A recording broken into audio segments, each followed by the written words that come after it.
Prince William and the Queen, look, they've also provided updates on the King this week during their various royal engagements. Everyone seems to be very much on the same page and doing their best, so to speak, to keep calm and carry on.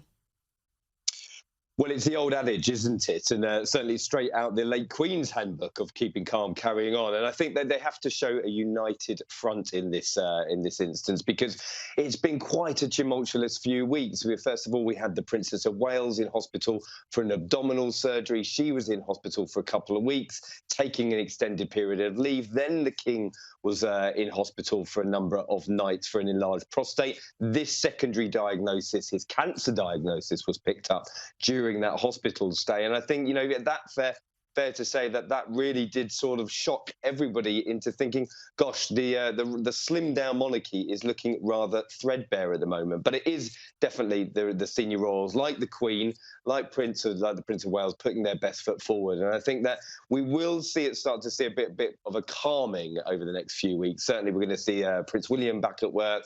The Queen is taking up more engagements. And William did say during a gala last week that the royal family really appreciated everyone's good wishes, all of the support for not only his wife, but his father as well.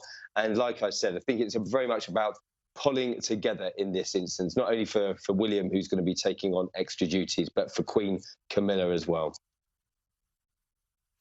Now, we don't precisely yet know Charles's exact condition or the severity of that condition, but we know that for the time being, it is going to impact the ability of the royal family to carry out their role. So what's next for the family themselves, for the UK and for the broader Commonwealth?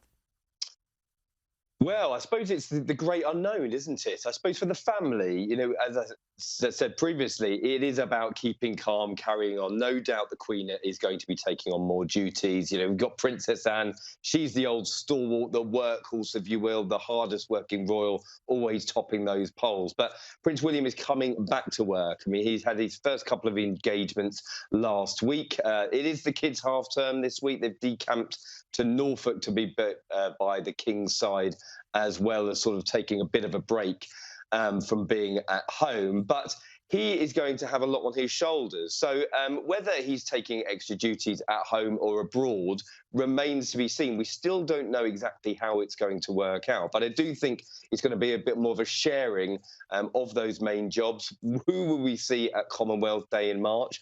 Will the King and Queen's trip to Canada in May still go ahead? Will the royals get down under to see you guys as well? That's in October. There's an awful lot of unknown at the moment. And I think for the King, it's about rest, recuperation, and trying to recover as quickly as possible from his ailments.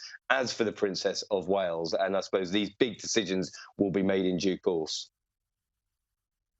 Now, it's been reported this week that Prince William has hired a former diplomat to assist him with his workload. Now, what's the significance of that sort of hire?